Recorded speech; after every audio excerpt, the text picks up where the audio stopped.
All right, Shalom. First, I'd like to start by saying all praise to Yahweh, Bashim Yahushai, Bashim Karkadash, double honors to the elders and apostles that were well, and salutations to the brothers that's doing the truth and sincerity. Now, this is just a little prophecy update or current events update on what's going on in Libya right now. If I'm not mistaken, I think this happened almost a month ago, though.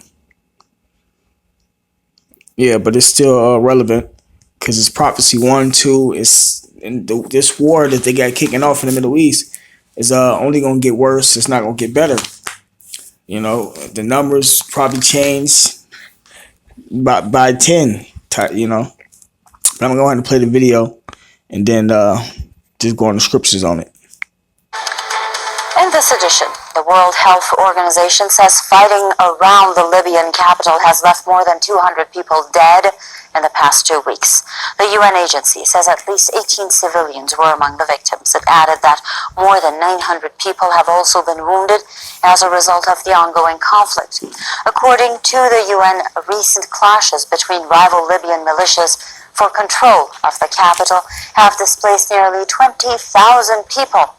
Fighting started about 2 weeks ago when forces loyal to renegade General Khalifa Haftar in the east launched an assault to take control of the capital from the UN-recognized government based in Tripoli.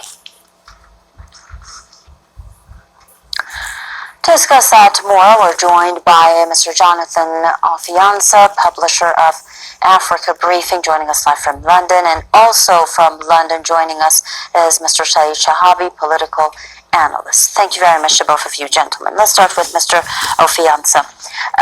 Now, Mr. Alfianza, we see this 2-week conflict turning into something that seems to be going out of control.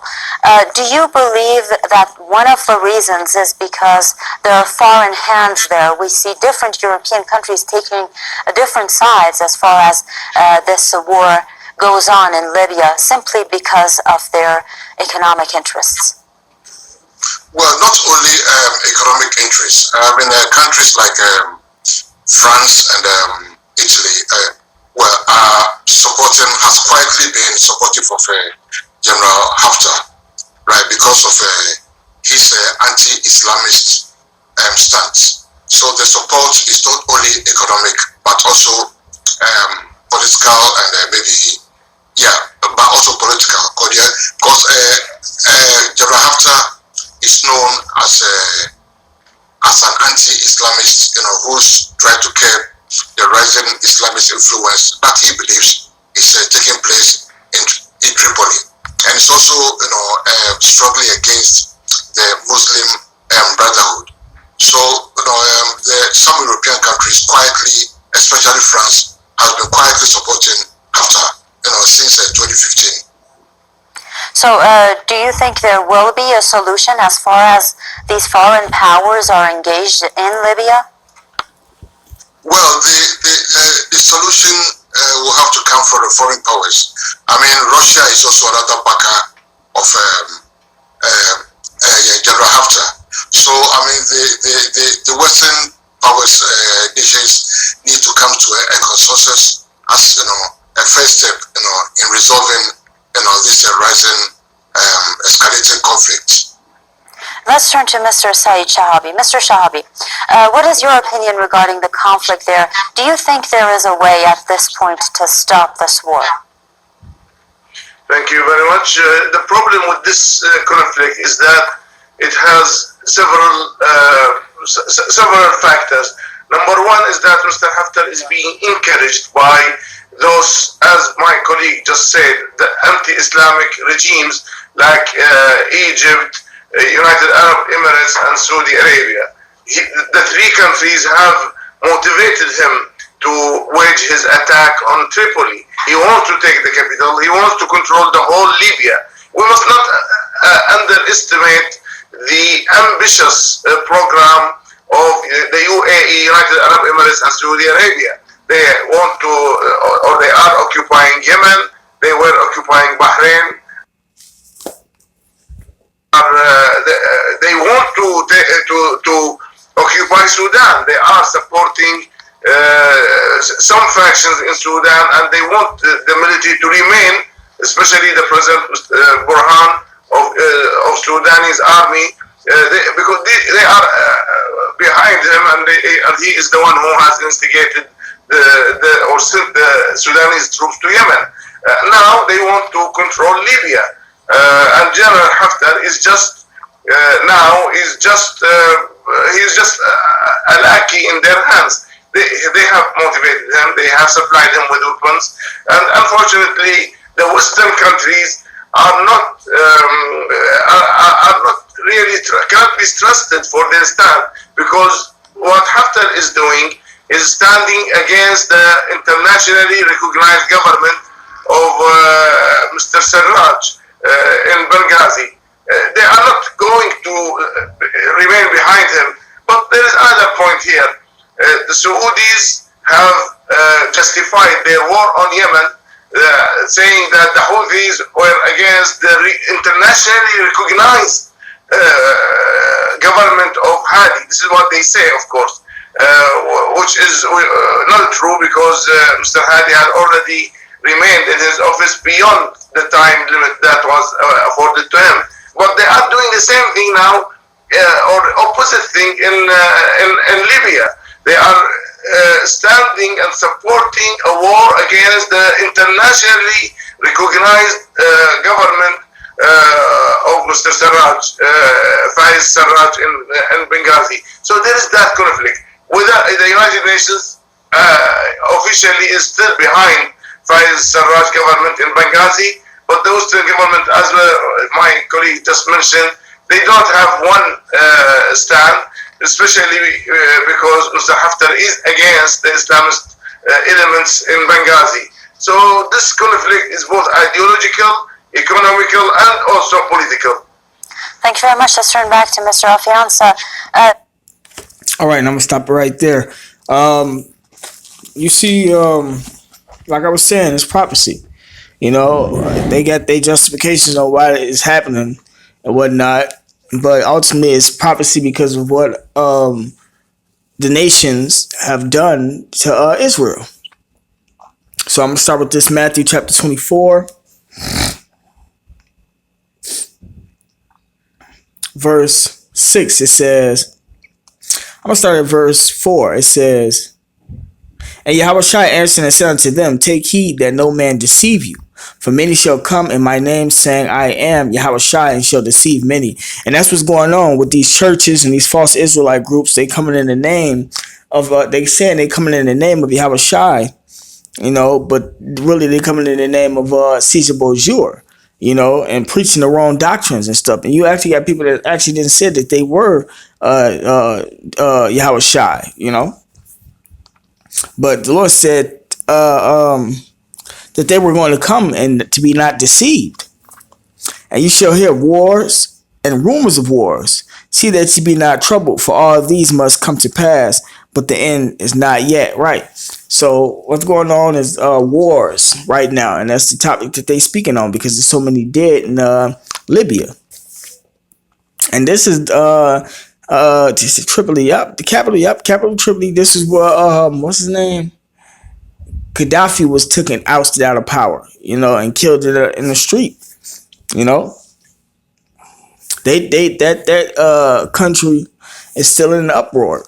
You know, they haven't had any peace since then, and that was because of the U.S.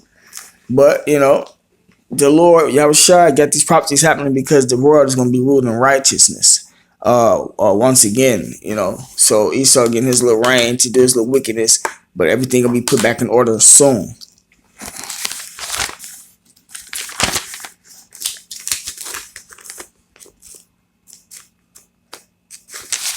This is Joel chapter 3, verse 1. It says, for behold, in those days and in that time, when I shall bring again the captivity of Judah and Jerusalem, right, bring his elect back unto him.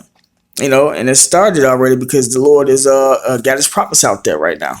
We're in that phase of being fishers and proclaiming the truth to the brothers and the so-called sisters that's in the little sisters that might be in the truth listening. It says, I will also gather all nations and will bring them down into the valley of Jehoshaphat and will plead with them there for my people and for my heritage Israel. Right. So everything that's going on down there in the Middle East and the Strait of Hamas and with these nations and all this war that everybody carried up for this Third World War. Slack it. And I will plead with them there for my people and for my heritage Israel, whom they have scattered among the nations and parted my land. Right. So since the nations have scattered us amongst, since Israel was scattered, mainly by Esau and the Africans and the Arabs had a hand in it too. And Libya is what? Arabs. They gotta pay for it. It says, whom they have scattered among the nations and parted my land, right? Because the fake Jews and them Ishmaelites, some Arabs, got our land, and they represent a whole nation, man. They not just Libyans and Israelis or these Pakistanians. No, y'all whole nation is gonna be judged and put into slavery. So said the Bible. And they have cast lots for my people, and I've given a boy for an harlot, right? They turned the boys into homosexuals. Them devil Edomites was having sex with the young boys, and the males were having sex with the young boys. It says, and so they grow for wine, and they sold the young girls for wine, that they may drink. Yea, and what have ye to do with me, O Tyre and Zidon, which is some Africans, because them Africans sold us to them white people, because we are not Africans. And all the coast of Palestine, which is the Arabs, slavery in the Arab world, they sold us to them white people also. So imagine what they was doing before we got sold to them Edomite devils and white people. Will you render me a recompense? And if you recompense me swiftly and speedily, will I return your recompense upon your own head, because ye have taken my silver and my gold, and have carried into your temples my goodly pleasant things. Right, and even though this was a long time ago, the Lord said that it's a righteous thing to recompense tribulation to those who have troubled you. And we were troubled. We were put into slavery, used as Israel was used as sex slaves, beat, killed, used for medical purposes, for like skin grafting and all that types of shit. So there's a recompense for that, man. Israel get the get back is what they call it. Let me see.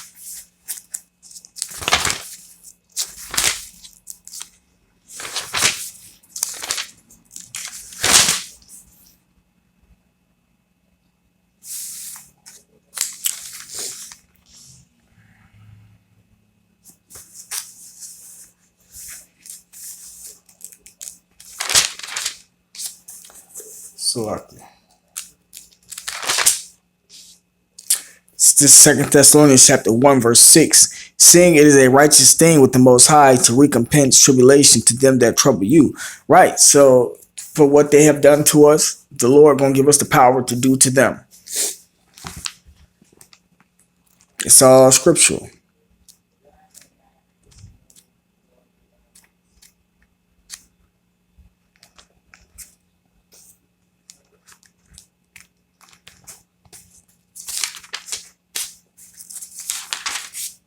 It's Revelations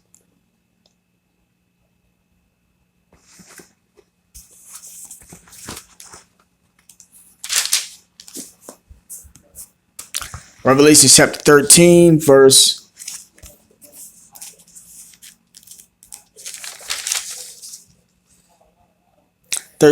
9. If any man have an ear, let him hear. He that leadeth into captivity shall go into captivity. He that killeth with the sword must be killed with the sword. Here's the patience and the faith of the saints, which are the Israelites. So since they have put us in slavery, the Lord gonna give us the power to put them back in slavery, to put them in slavery.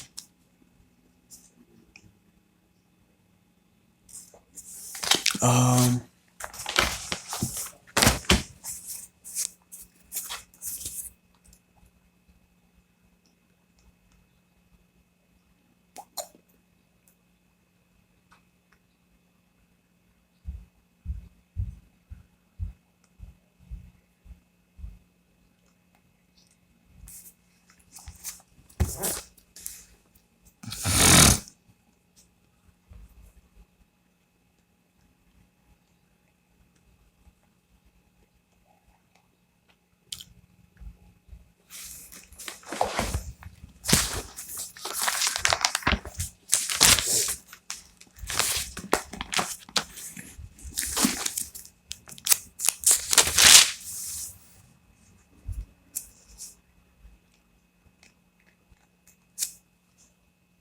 This is Revelation chapter 2, verse 25. But that which ye have already hold fast till I come. Right, hold the truth fast. You know, the Lord gave his men the truth. And you're not supposed to let it go and go back into the world. And he that overcometh and keepeth my works, overcome what? The tribulation and stuff that's coming in the near future. Jacob's trouble. And he that overcometh and keepeth my works unto the end, to him will I give power over the nations. Right, so you can be able to rule the nations. And he shall rule them with a rod of iron. As the vessels of a potter shall they be broken to shivers, even as I received of my Father. Right, so everything that they have done to us, we're going to do it back to them. We're going to get to rule over them, put them in slavery, and then eventually they going to be tributaries unto Israel. But Esau, the white man, going to be destroyed after 1,000 years. So, you know, that's righteousness according to the Bible, because the Lord doesn't care about the nations. He only cares about his chosen, his saints, the Israelites. You know, and the Israelites, there's sections with that. You know, you have an elect, you know, the 144,000, and the 1/3 whom are going to make it, you know, on this end into the kingdom of heaven. They're not going to be hit by them thermonuclear missiles. The Israelites that do get hit by them thermonuclear missiles going to be birthed back into the kingdom, you know. So that's how that's all going to play out. But with that being said, all praise to Yahweh Shem Shai, by Shem Kakadash. Double honors to the elders and apostles that rule well, and salutations to the brothers that's doing the truth and sincerity. Shalom.